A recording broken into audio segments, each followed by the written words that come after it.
ከዚህ በኋላ ስንት ልጅ ቢኖርህ ደስ ይልሃል? ከዚህ በኋላ ማለት ስንት አይ ቲንክ መጠየቅ የፈለገው ስንት መጨመር ትፈልጋለህ ነው። እንደማገባ ሴት ይወስነዋል። የሴት ታይፕህ ምን አይነት ነው እያሉ ነው? ልክ እንደ እሷ ድምፅሽ ግን ያምራል። እንዴት ነው ወደድሽው አለችኝ። ጣም ስላሳቀች ያስቃል እንዴ? ተጋቡ በቃ ምናምን ይላል የሚያስቀው ስለሚጽፉት ብዙዎቻችን በዩቲዩብ እናቃቸው የነበሩት ፋኒና ሳምሪ በአዳዲስ ህይወት ላይ ከሰሞኑ እየተመለከትናቸው እንገኛለን።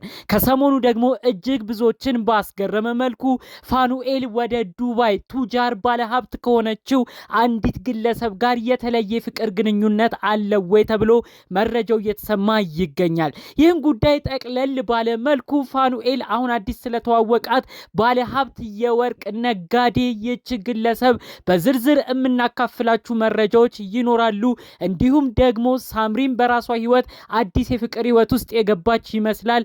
አጠቃላይ ፋኒም ሳምሪም በራሳቸው ጎዳና እየተጓዙ እንደሆነም እያስመለከቱን ይመስላል። ይህን ጉዳይ አስመልክቶ የተለያዩ ሀሳብ አስተያየቶች እየተሰጡ ነው። በተለይ ደግሞ ለ7 ዓመታት ያህል ገና በ10 ቤት እድሜ ፋኒና ሳምሪ አብረው እያሉ የሚያውቋቸው የበፊት አድናቂ ወዳጆቻቸው አሁን ድረስ እባካችሁ ፋኒና ሳምሪ እናንተ ነበራችሁ አንድ ላይ ስትሆኑ የሚያምርባችሁ፣ አሁን ላይ ሁለታችሁም በየግል ህይወታችሁ ስንመለከታችሁ አዲስ ህይወትንም ለመጀመር ዳዴ እያላችሁ ስናይ እጅግ አዝነናል በማለት ደግሞ የጥንት ወዳጅ አድናቂዎቻቸው ሀሳብ አስተያየት እያደረሱ ይገኛሉ። ጠቅለል ባሉ መረጃዎቻችን ዛሬ ላይ በስፋት ፋኑኤል ከሰሞኑ እየለቀቀው ያለውን የቲክቶክ ላይቭ ምክንያት በማድረግ በተለይ ደግሞ ከወደ ዱባይ ልቡን የገዛችውን ይቺ ወጣት ብዙ ስራዎችን የምትሰራ ታዳጊ ልጅ በተመለከተ አሁን ስላሉበት አዳዲስ መረጃዎች በስፋት እናስደምጣችኋለን። ሰላም ጤና ይስጥልን ውድ የሀገሬ ልጆች፣ በተለያዩ ዓለም ሀገራት የምትገኙ በያላችሁበት ሀገር ሰላማችሁ ይብዛልኝ። ዛሬም አዳዲስ በሆነ መረጃዎች ብቅ ብለናል። ለዚህ ቻናል አዲስ ከሆናችሁ ሰብስክራይብ በማድረግ ሁሌም እንለቃቸው ቪዲዮዎች እንዲደርሱ ይሁን። ቀጥታ ይዘን ወደ መጣነው ዝርዝር መረጃዎቻችን እናመራለን። ለ7 ዓመታት ያህል ፋኒና ሳምሪ አንድ ሆነው ጥንድ ሆነው በሚለቁት ቪዲዮ ብዙዎቻችን እንወዳቸዋለን፣ እናከብራቸዋለን። ነገር ግን በመካከላቸው የተለያዩ ግጭቶች እየገቡ ግጭቶቹም አይለው ፋኒና ሳምሪ ከጥቂት ወራቶች በፊት መለያየታቸውን ይፋ አድርገው ከእንግዲህ አንድ ላይ እንደማንመለከታቸው አሳውቀውን ነበር። በዚህም አማካኝነት ብዙ ሰው በመናደድ በተለይ የጥንት ወዳጅ አድናቂ የሆኑ ግለሰቦች ፋኒና ሳምሪ የእናንተ መለያየት እጅግ ልብ ይሰብራል፣ በእናንተ ብዙ ተስፋ ነበረን፣ በሶሻል ሚዲያ ብዙ ጫና እየደረሰበት የፍቅር ህይወቱ ከቀጠሉ የተለያዩ ካፕሎች መካከል እናንተ ግንባር ቀደም ነበራችሁ፣ ዛሬ ላይ ግን መለያየታችሁ ሲሰማ እጅግ ያሳዝናል በማለት ብዙ የነሱ ወዳጅ አድናቂዎች ዛሬም ድረስ መልእክት ያስተላልፋሉ። ታዲያ እንግዲህ ሳምሪም በራሷ ጎዳና አዳዲስ ህይወቶችን የጀመረች በሚመስል ደረጃ እንግዲህ ከተለያዩ ግለሰቦች ጋር ሆና ፎቶ ቪዲዮዎች እየለቀቀች ነው። ያለፈው ሳምንት ውስጥም አነጋጋሪ የሆነ ጉዳይም ነበረ። ከሆነ ግለሰብ ጋር ፎቶ ቪዲዮዎች በቲክቶክ ነበር። ያንንም አስመልክቶ ሳምሪ አዲስ ህይወት ጀመረች ወይ በማለት ብዙዎች እንዲነጋገሩበት ሆኗል።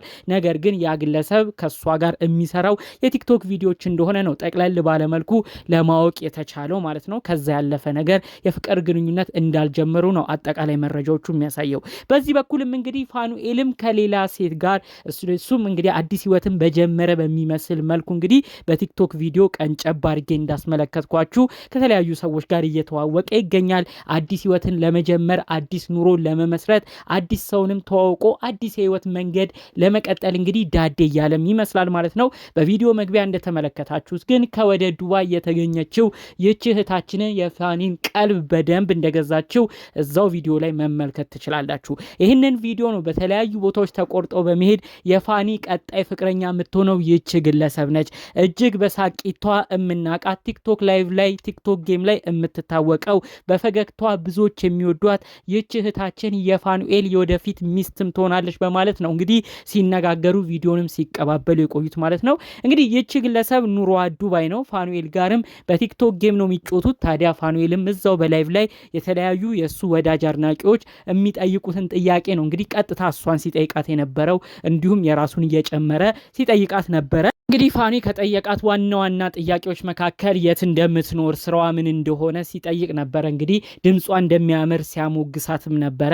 እንግዲህ ይቺ ግለሰብ ኑሯ ዱባይ እንደሆነ በዚህ ወጣትነት እድሜዋ ብዙ ስራዎች ላይ ተሳትፋ የተለያዩ ስራዎችን እየሰራች እንደምትገኝ ወደ ኢትዮጵያ የተለያዩ እቃዎችን እንደምትልክ ወርቆች፣ እንዲሁም ሂውማን ሄሮች የተለያዩ ኮስሞቲክስ ላይ ያደሉ እቃዎችንም እንደምታከፋፍል እንደምትሸጥም ጭምር ነው እንግዲህ በአጠቃላዩ የተናገረችው ማለት ነው። በመቀጠልም እንግዲህ የከለር ምርጫቸው የምግብ አይነታቸውንም ሲጠያየቁ ነበረ።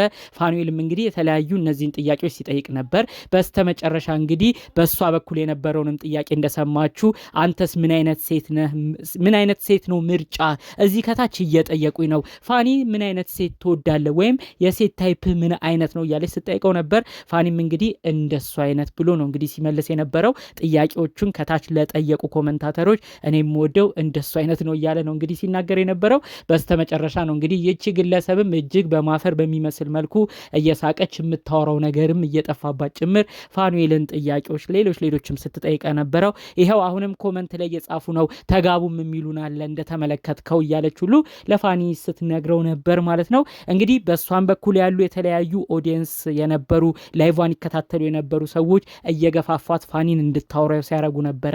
በፋኒን በኩል ያሉ ሰዎች ደግሞ እንግዲህ ፋኒ አዲስ ህይወት ጀምሮ በጣም ለማየት ስለሚጓጉ እሱንም የተለያዩ ጥያቄዎች ከታች እየጻፉለት ጠይቃት እንዲበላት እያሉ እንግዲህ ፋኒንም በዛ በኩል ያለችውን እህታችንም እየገፉ እንግዲህ በጣም እንግዲህ የሚያስቁ እንዲሁም ደግሞ ለትዳር የሚሆኑ የፍቅር መግባባት ላይ የሚያደርሱ ጥያቄዎችን እንግዲህ ፍቅረኛሞች በሚመስል ደረጃ ሲጠያየቁ ተመልክተናል ማለት ነው። እንግዲህ በስተመጨረሻ ፋኑኤል እንደሱ አይነት ሴት በጣም እንደሚወድ እንግዲህ ጥሩም የሚስብ ነገርም እንዳላት ገልጿል። እሷም ቢሆን ስፖርተኛ ነህ ወይ ጂም ትሰራለህ ወይ እንደዛ የምትሰራ ነው የምትመስለው ደስ ትላለህ እያለች እንግዲህ እሷም ስታሞካሸው ነበር። በስተመጨረሻ ይሄው ኮመንታተሮች እዚህ ጋር ከታች የሚጽፉት ለምን አትጋቡም እያሉን ነው እያለች አፏን አውጥታ ሁሉ ኮመንታተሮች እንደሚጠይቁ አድርጋ ይህን ጥያቄ ስታቀርብለት በዛው በላይቭ ተመልክተናል ማለት ነው። እንግዲህ በስተመጨረሻ ይህች እህታችን የት ሀገር ብትኖር ደስ ይልሃል እያለች ሁሉ ስጠይቀው ነበር። ፋኑኤል ኢትዮጵያን ብኖር ደስ ይለኛል እያለ ስለ አሉበት ሀገር እንዲሁም ደግሞ ወደፊት ስለሚኖርበትም ሀገር ጠቅለል አድርጎ ሲያስረዳት ነበር። ከሚገርመው ነገር የፋኒ ወዳጅ አድናቂ የሆኑ ሰዎች ከታች እንግዲህ ፋኑኤል አዲስ ህይወትን እንዲጀምር እሱም ኑሮን ከዚህ በኋላ ብቸኛ ሆኖ እንዳይጎዳ ብዙ ናቸው የሱ ወዳጅ አድናቂዎች ከታች እየጻፉ እየገፋፉት የተለያዩ ጥያቄዎችን እንዲጠይቅ ከእንደዚህ አይነት ሰዎች ጋር ላይፍ ሲጮት የተለያዩ ጥያቄዎችን እየጠየቀ ሰውን እንዲግባባ እየገፋፉት እንደሆነ ፋኒም ባንደበቱ የተናገረው ይሄው ጀመሩ የኔ ወዳጆች የኔ አድናቂዎች እዛም ቤት ገብተው የሚጽፉትን ስለማቅ ነው እንግዲህ ጀመሩ ስራቸውን እያለ ፋኒ ሁሉ መልእክቱን ሲያስተላልፍ ነበረ።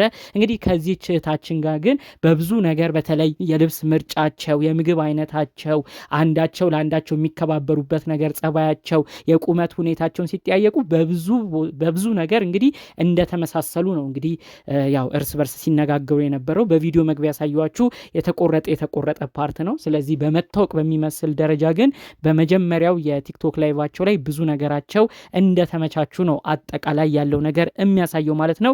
እንግዲህ ፋኒ ፈጣሪ አምላክ ፈቅዶ ከዚህ ግለሰብ ጋር በተደጋጋሚ እንግዲህ ቆይታ እያደረጉ ከመጡ መግባባቱ ከፍ እያለ መጥቶ እንግዲህ ወደ ቀጣይ አዲስ ምዕራፍ ሊሸጋገሩ ይችላሉ። የፋኒ የወደፊት ሚስት ወይም ደግሞ ውሃ አጣጩም ከወደ ዱባይ ልትሆን ትችላለች ተብሎ ነው እንግዲህ አጠቃላይ መረጃዎቹ ተያይዘው እየተሰሙ የሚገኙት ማለት ነው።